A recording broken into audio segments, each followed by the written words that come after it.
So I'd like to welcome, first of all, I actually would like the panelists to introduce themselves. This panel is going to be on game development funding. We'll go through some of the options for game developers as they're looking to finance their game development projects. And I turn over to the esteemed panel to introduce themselves, starting with Eric first. Hi, I'm Eric Goldberg. I'm a 30-year veteran of the games field. I started as a game designer before making the transition to the useless overhead I am today. I've run startups in consumer online, in games, in mobile games. In the last 9 years, I've been an advisor, board member, and consultant to a number of companies that have been funded, including Playdom, which was sold to Disney, Playfish that was sold to Visa, and Wireless Generation that was sold to News Corp. Hi, my name is WAGNER. I've been in the games industry for about 20 years. I haven't been as successful as the other gentlemen here.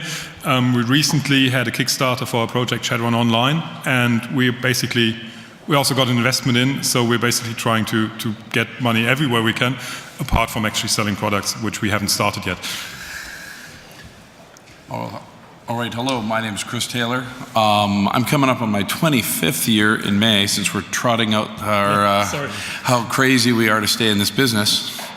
Yeah, I started back when one guy worked on a game all by himself and had some support from a musician and maybe an artist, drew some stuff part-time, to going up through the 90s and the next decade where we had teams 50, 60 people, and we're still in boxes. And now with all the transitions we're going through now, I have to ask myself, really what's the next 10, 20 years going to look like? And but the journey has been really interesting and exciting. And as a game designer who wanted to run his own company, Gas Powered Games, for 15 years, I've learned the hard way that being a CEO of a company and a game designer is not an easy thing to do. And I'll hopefully maybe share a few of my experiences on Kickstarter this last 3 weeks with you guys as well. My name is GUNDAY. I'm the CEO and founder of PaymentWall. We basically provide payment solutions for game companies, so it's an alternative way to fund an operation. In the past, I have run various different startups. I ran the second largest social network in Turkey. We built a bunch of different products. I also was a product manager for Expedia, and for the past few years, I've been focused on PaymentWall, and we've been helping game developers of different sizes, about 1,000 plus of them. So I like to share my experiences with monetization in different regions and how to fund your operation with monetization. And I'm your friendly, And I'm your friendly moderator. My name is BERNSTEIN. I ran a company called Sandlot Games, which I started in 2002, which we bootstrapped, and then we sold to Digital Chocolate in 2011. And then I just started a company this year called, actually last year now, called UpTap, and we've been in business for a good 5 months. So I can talk about some of the things that we've done in both companies from a funding perspective. So what we're going to do is we're actually going to talk about all the different, slide by slide, all the different, I guess, major categories of funding and how you can actually get money for your game project or for your game company. And then we'll also, at that point, hand it over to the esteemed panel to talk about how their experiences have been in those funding categories. First of which, so these are the categories: bootstrapping, crowdfunding, get a publisher, angel financing, and VCs. And as in everything in life, nothing is black and white. Everything overlaps. There are shades of gray. You can do some. You can do one. You could do several. And if you're lucky, you'll do one. So first one is bootstrapping. There are a lot of pros to bootstrapping, probably more so than for any other type of funding opportunity. You end up keeping your equity in your company, keeping your IP in your projects. You have greater flexibility to maneuver, so a project doesn't work out, you go on to another project. And of course, there's less dilution down the road. So my first company, Sandlot Games, we ended up getting a Series A financing after being in business for a good 5 years. And definitely less dilutive that way. When we actually had revenue coming in, we had a very good reputation and a lot of IP. So cons is personal financial risk. It goes down to where you are in your life, and if you're going to be able to assume that financial risk. When we started Sandlot, my wife was working. We didn't have children. Now that's no longer an option. We have 3 little kids. And then, of course, the self-publishing costs, to actually be able to do it yourself, to take on all the responsibilities, could be potentially very expensive. So with that, I would like to ask our panel, what have your experiences been in bootstrapping your startups, or knowing about startups, advising startups that have been bootstrapped? Okay, about 90% of game developers are bootstrapped. One of the things is it's a very good for several purposes. If you are looking to run a lifestyle business, in other words, if you're not looking to get particularly wealthy, but you want to be able to make a good living in games, it can be extraordinarily attractive. You're independent. Your pressure is on yourself. The issue is right now, games have become, unless you choose games that are off the beaten path, it is an increasingly expensive proposition. For example, if you had bootstrapped a mobile game company about 2 or 3 years ago, your capital requirements to be able to compete would have been literally 1/25 what they are now in terms of all the ancillary costs. One thing that I always urge people who are bootstrapping, the first and easiest thing is to have a massive hit. So if any of you can create the next Angry Birds, I think you've solved all the problems and we can just go from here. But more seriously, most of you can assume that you will not have a hit because the success pyramid is extraordinarily steep. The titles that really do the major numbers are as few as 15 or 20 in any given month or period. What you want to do is to be able to rent the competencies that you need. In other words, not to try and be your own direct marketer, not to try and be your own discovery engine, but to find other people who do this for a fee. Since you have no way, since you may not be expert enough to be able to basically do due diligence on them, then get on the various boards and find out from other developers who they recommend and who they don't. So, for example, if you're going for a payment wall solution, Honor has enough of a footprint that if you're looking at payment wall, you will find by a couple of Google or Bing searches who his competitors are, and then you can find people you can ask, what was your experience with them? Why did you switch from them? Why did you switch to them? These are the things you need to do with the entire suite of business services. You should assume that if you are doing a bootstrap solution, that you are probably not going to become an extremely significant sized company, because there are so many people who want to do this. And the best way to prove that statement is to look at the App Store, that is the Apple App Store, which has over 10,000 developers. And if I were to ask people here who are in the business to name the number of hits, I would bet you it would be harder to find more than 50 names that this audience gave. So that just to give you a sense of context. Anyway, to the other gentleman.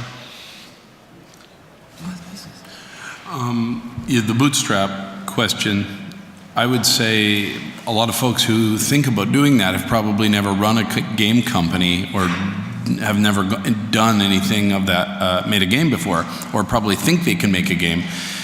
So my only advice, I definitely go with bootstrap. I think it's one of the best choices. When I look up at that great list that Dan put together, I'd say it's wonderful.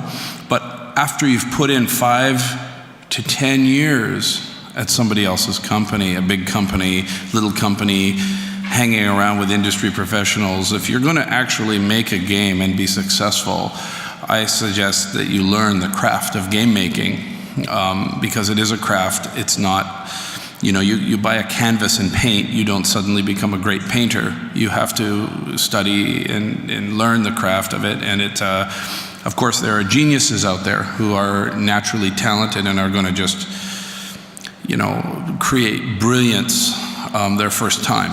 I think I've seen this in the industry. I don't have anything off the top of my head I want to quote, but the thing that people need to know before they just get that game company put together in their basement of their of their home or whatever, or their friends get together on weekends, whatever, however they're doing it, is that they actually have the knowledge to make games. Otherwise, you're just going to be on the slowest path ever to making Angry Birds. You know, it's like, if that's going to happen, it's going to take 20 years, because you're going to be learning learning all the gameplay mechanics and the user interfaces, and but when you're inside of a big company, it's like it accelerates. Even though it's not very, it's not going to put, you know, it's not going to get you independently wealthy, but it's going to accelerate the rate at which you can learn all of this stuff by hanging out with people and going to lunch and just mixing with all those people. So I don't think I would have been able to make Total Annihilation, for example, if I had not spent 8 years at Electronic Arts doing Hardball 2, 4D boxing, test drive, triple play baseball, Virtua Stadium baseball. I mean, I made a ton of stuff that would bore you to tears if you were into making combat-oriented games, but I learned the craft of game design before Total Annihilation came into my life, so to speak. But I'm so super jet lagged. I got up on Monday morning in Seattle. So if you think, jeepers, Taylor, you're the slowest, dumbest guy on the panel, well, I just gave you the answer. Why? So I just want to ask the audience what kind of experience they have with game development to be able to maybe further customize what we talk about. Yeah, that's one thing I forgot to do. Thank you, Honor, for reminding me. Could you, folks, can you raise your hands if you're CEOs of a company that is, you know, CEOs? If you're a raise CEO. your hand. Okay. Now, put your hand down if you already are funded and you're not looking for funding. Okay. Okay. How many of the companies here are from Europe, and how many, if you're from Europe, raise your hand. Europe, raise your hand. Okay. And if you're from the United States or North America, raise your hand. Okay, so almost nobody's from North America. So, okay, so that helps. I mean, there's not a lot to add, I think, but there's 2 points I want to make. Bootstrapping sounds like, you know, it's 3 guys in a garage kind of thing, which I don't think is true for most of the companies that are bootstrapping these days, because they're either coming from big companies and started their own business, and while they may not be sort of independently wealthy, they certainly know what they're doing. So I think there's a wide range of, even inside the area of bootstrapping, there's a wide range from, I'm a student with a great idea, to, you know, we are 5 executive professionals and we know what we're doing, we're just doing it slowly at our own pace. That's the one thing. And the other thing is, if you're actually bootstrapping, my experience is that, unfortunately, while it's a great lifestyle, unfortunately, the majority of the time that you're spending in your work isn't actually spent making games. It's spent making business decisions, acquiring people that work for you, testing people, communicating, organizing, a lot of stuff that doesn't have to do a lot with gamecraft. I do think it's quite important to have that, but I know a couple of guys that bootstrap very well that just had a good designer, because, you know, that was the first hire they made. And they were very good at business, whereas a lot of very good designers I know haven't amounted to much because they ran the company firmly into the ground by sticking too much to games and being in love with their games as opposed to being in love with their business. So I think the bootstrapping thing is challenging because it puts you on a different trajectory than the motivation that initially, you know, started you on going bootstrap, which is like, I want to make my game come true. The reality is very different, and I think that needs to be taken into account when you think about going that way. Okay. Honor, you want to finish up there? Yeah, I'll just add some. So it looks like most of the audience is actually from Europe, so that means it's going to be very difficult to raise VC funding. So since there's no VC funds in Europe investing in early stage game companies. So are there? Okay, so which one is that? Okay. Okay, so there's not that many VCs that invest in early stage. We don't know. Yeah, we'll get to VCs in Okay, a second. well, if we don't know them, they probably don't exist. So since there's not that many early stage VC funds here focused on game development investment, maybe bootstrapping is the only way to go, or angel funding would be the other way to go. Angel funding in Europe also is not that well developed, so it's going to be friends and family. So basically, you're going to raise money from your family, you're going to raise money from angels that you meet that trust you with your skills. So what's going to be your next step? That's what you should be thinking about. So I think if you're trying to build, you have to decide if you're trying to build a business or if you're trying to build wonderful games. So wonderful games, design-wise or usability-wise or gameplay-wise, doesn't always reflect itself into being an amazing monetizing game or a real business. So I think early on when you start developing your game, I would like to suggest that it would be wise to think about how you can turn this into a business, but also have fun while doing it. So, so you have to kind of mix both, and that's a little bit of the European style, to mix fun, pleasure with business. Europeans usually go out for lunch, and they have these extended lunches, for example.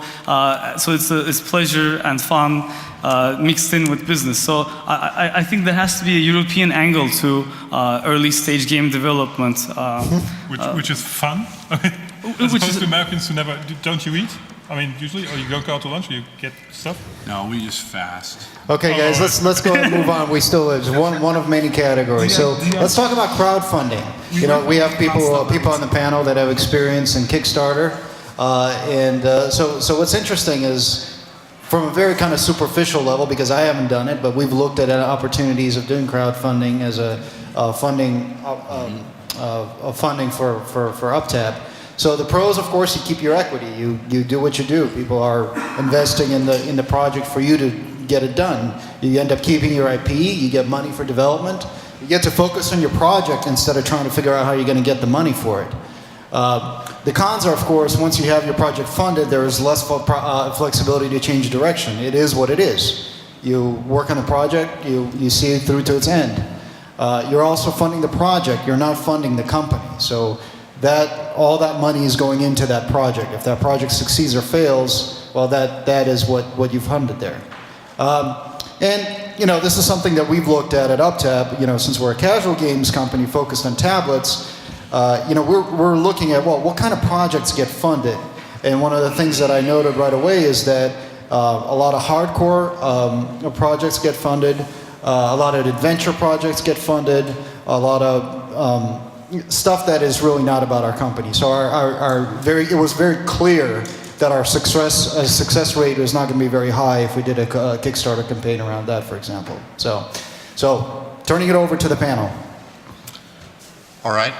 If you look at Kickstarter, the sweet spot for getting funded in games is properties that have been around for long enough, as long as the panel is over here.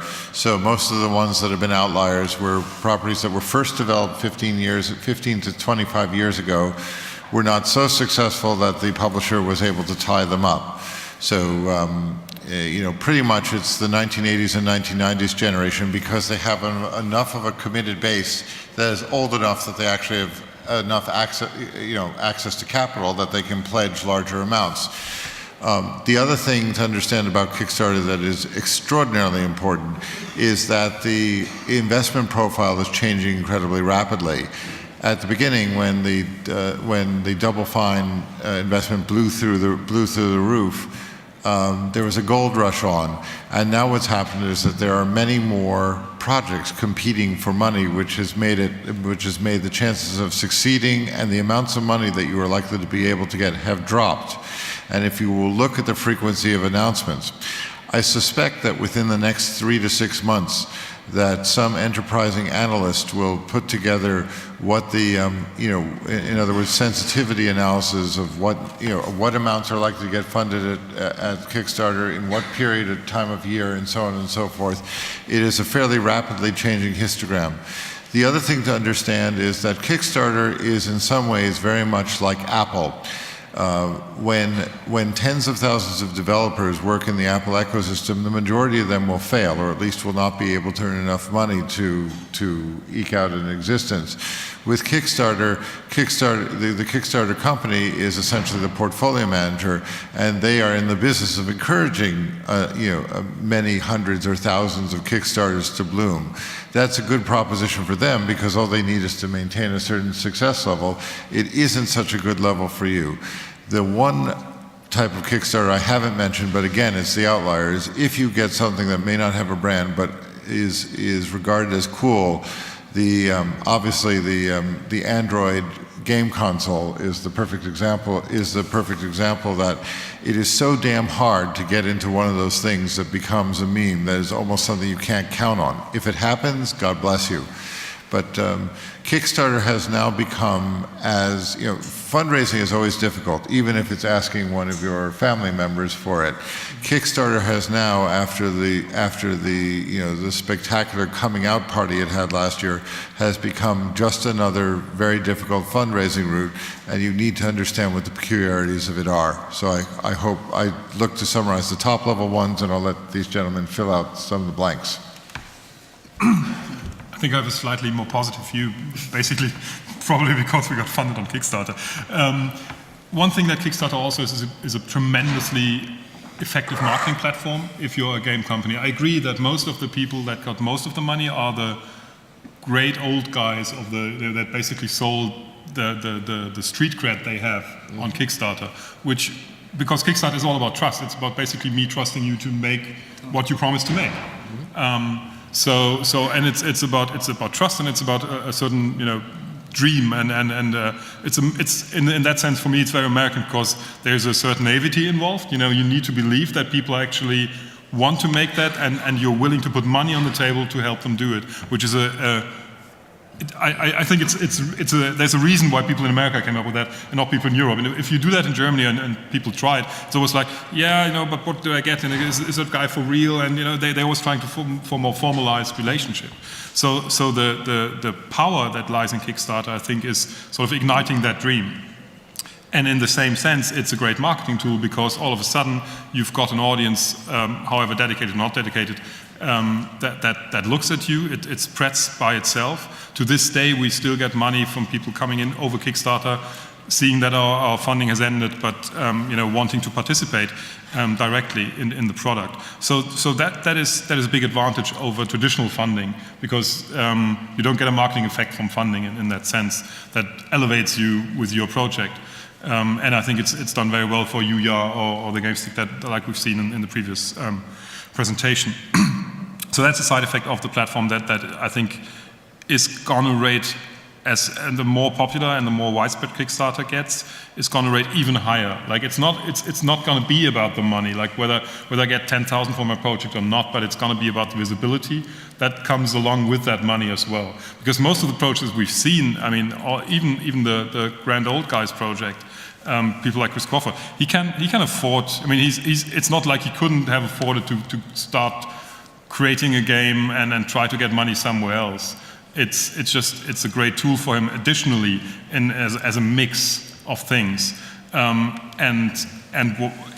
even the millions that he made on that are not going to be enough to fund his game. Whoever thinks that the game that he's painted, the dream that he's painted, is going to be funded by even the millions that he's got, it's just not true. It's going to take a couple of more, like 5 times more or 3 times more what he's got now to finish the game. I think that is another thing that we see on Kickstarter, that people indeed calculate, and we did that as well when we went on, calculate how much are you likely to get, versus initially when they started out, they were saying how much are we likely to need, which is a completely different approach. Okay, Chris, we want to hear from you, and then we'll move on to the other funding sources as well. Well, I just canceled my Kickstarter this morning. In fact, I was wearing this shirt because I shot the video and then went to the airport.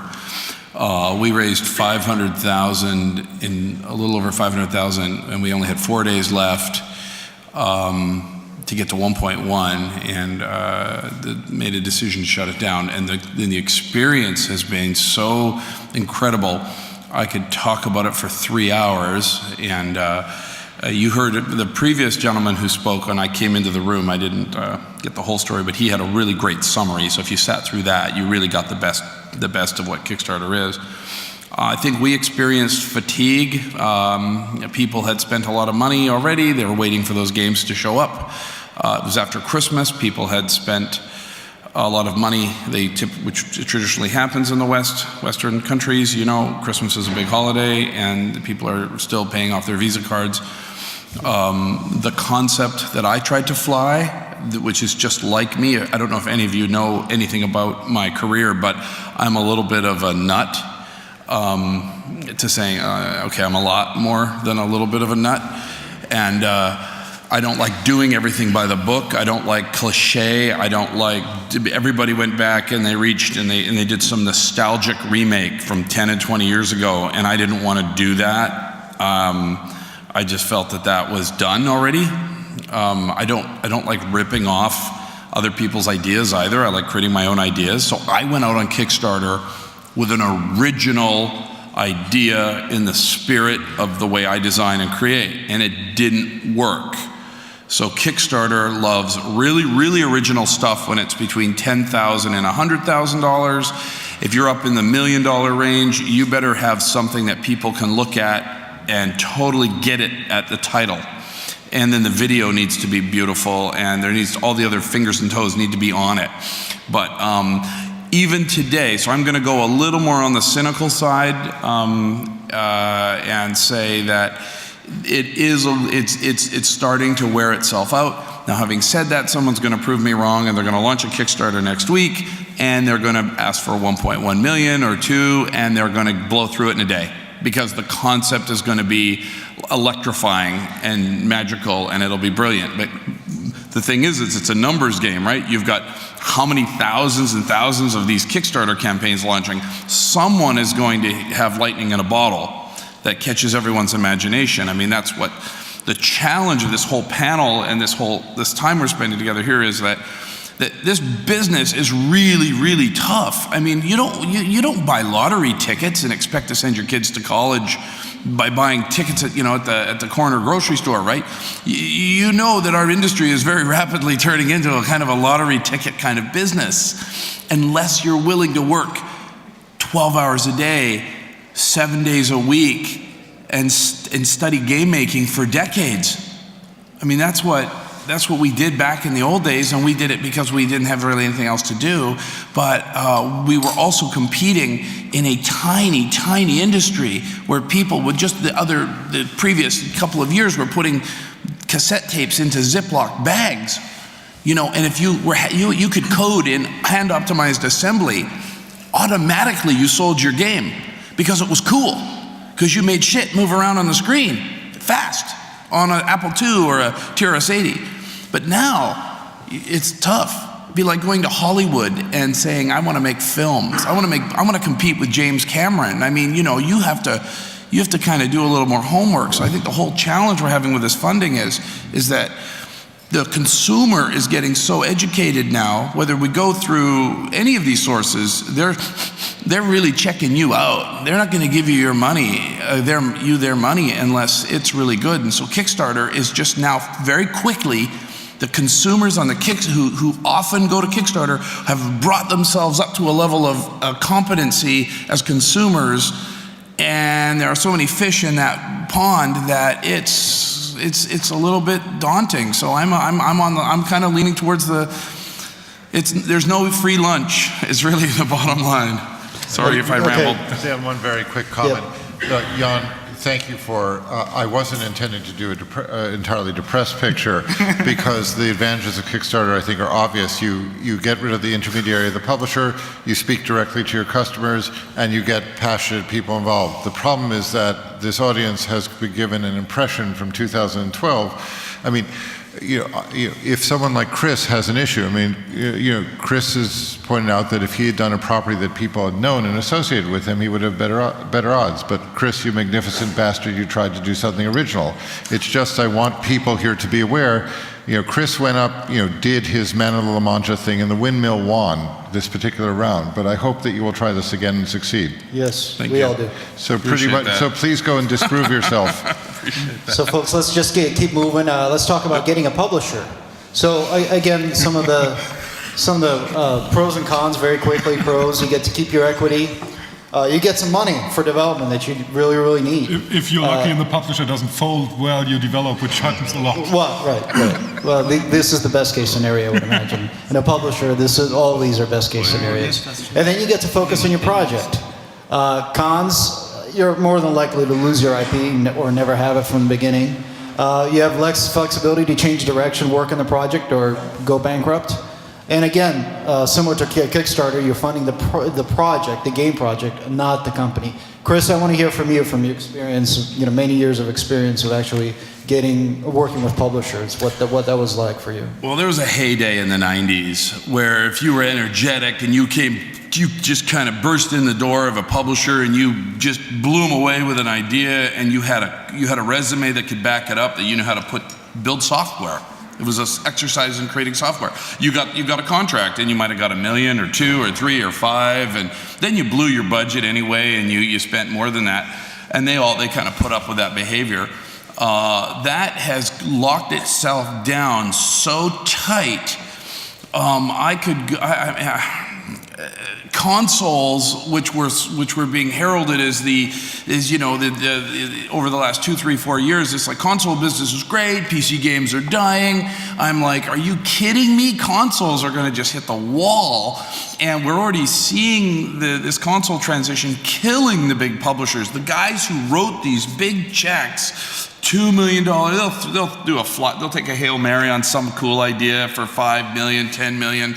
Well, now that's just gone, right? That's just gone. And so now you have to have, if you wonder why the number is incrementing after your favorite game, year after year after year after year, it's a function of consumer, of having, not wanting to risk $60, let alone the publisher willing to risk millions.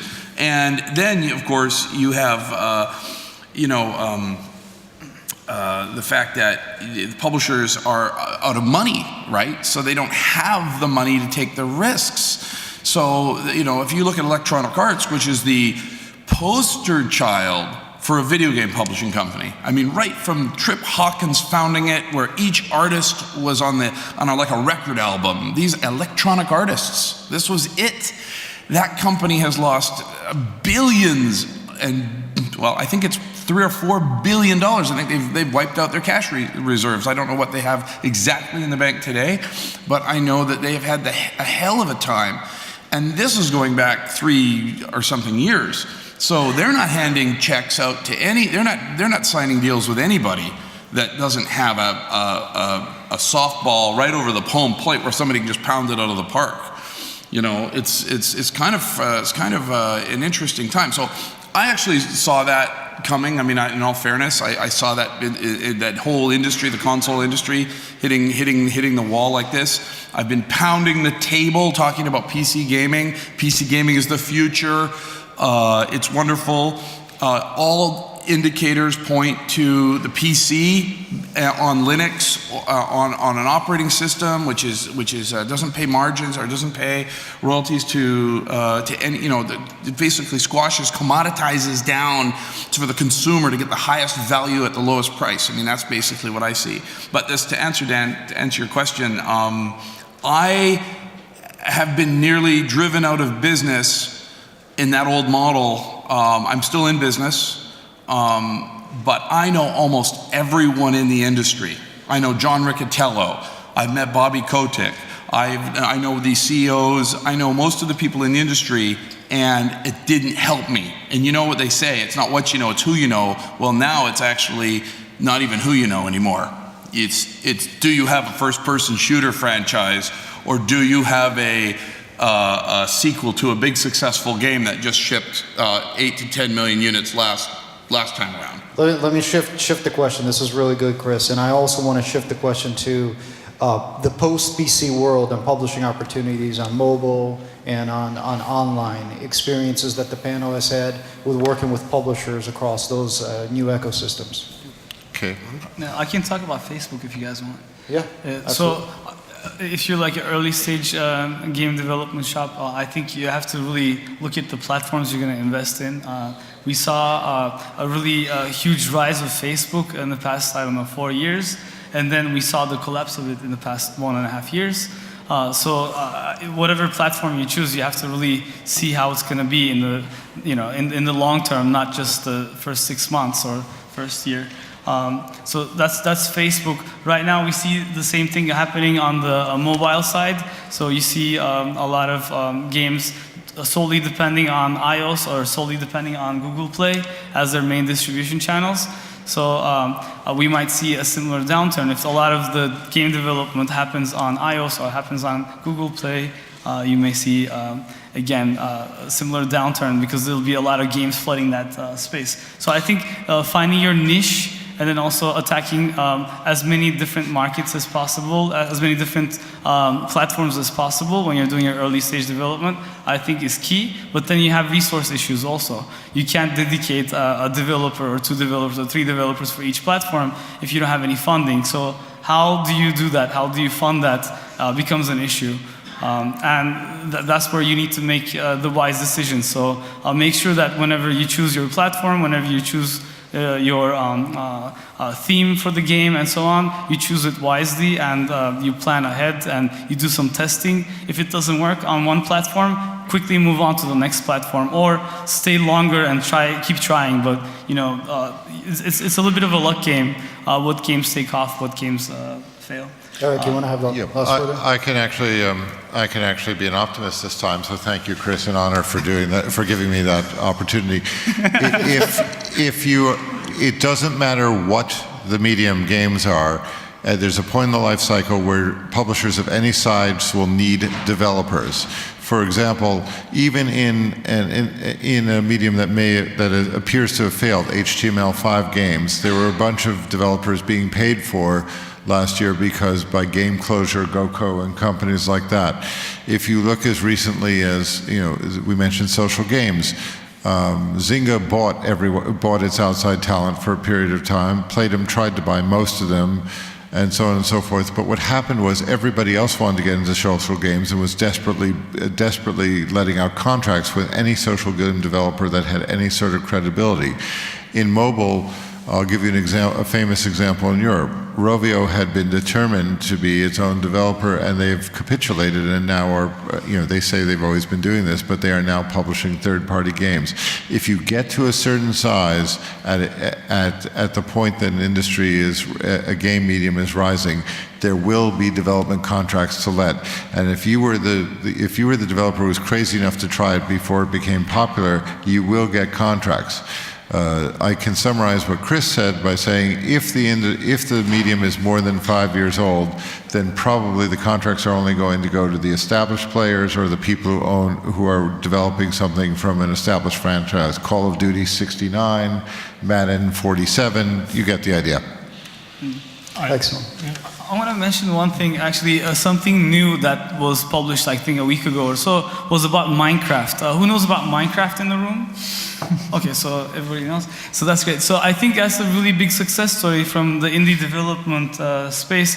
You have a development shop of I don't know how many people launching a game, and they have a really good a way to distribute the game. They have these private servers. You can basically launch the game or a version of the game yourself, and it spreads through that. So they created their own virality through a really interesting mechanism. So I think that kind of innovation could be interesting for small development shops, and using forums and various different online resources outside of the platforms. Absolutely, from a self-publishing perspective. Self-publishing, which is the bootstrap model, which is the winning. I hate to say it. I mean, just cut to the chase. It's the winning model. Well, let's talk about the other two models, and I'm going to talk about them very quickly and lump them together for the interest of time. So angel financing, which is the direction that we went.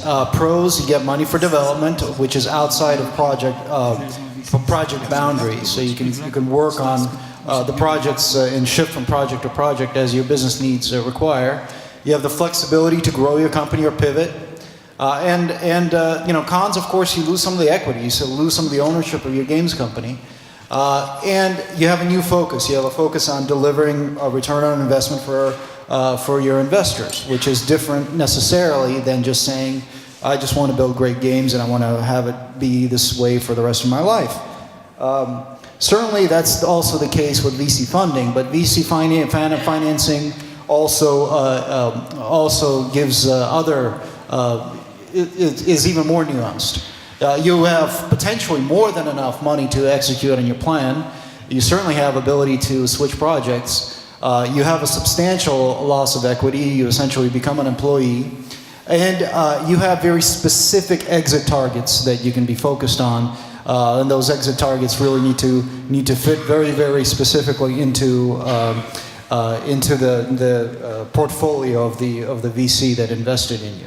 Eric, you want to talk about the chances of game developers getting in VC financing? Sure, I'll do this quickly. I'll just a couple of corrections. Certainly, if you're a professional VC, you will not be taking 50% of the company in the first round. So the issue is, in fact, you may, if you've taken a B and a C round, at that point you will you may lose control. But VCs have a problem. If they are investing in a game company because of your creativity, they are not going to, they have a problem with kicking the founders out because that's the basis on which they invested. The other thing is that you are forced to build a large business rather than necessarily build the greatest games. So a couple of data points. Let's do very quickly since we're running short on time. Angels. I've been involved on one side or another of 100 angel and VC transactions. With angels, three bits of advice. The first source of money is from people who already know you. It can be family, it can be people who've done business. Second source is people who are in your geography because they can find social proof. The third source, and is a distant third, are people who know the field. Most people who've never done angel financing assume the person knows the field, they'll see that I'm great.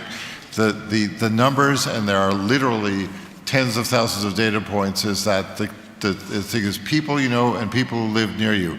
On VCs, I'm just going to do the European side. So there is a champion game investing VC in Europe. It's Axel Partners out of London. Yes. They have invested. They have got 3 spectacular hits: Playfish, which was sold to EA; Gameforge, which is one of the big players out there in this country, and of course has a footprint across Europe. They've recently invested in Supercell, and I hear that investment is doing okay. They have had big failures, IGA, but it's Kevin Kamoli and Harry Nellis. They're terrific. They're terrific. The super angel who is invested in this category, who tends to co-invest with them, is Klaus Kirsting, who is CEO of Gameforge.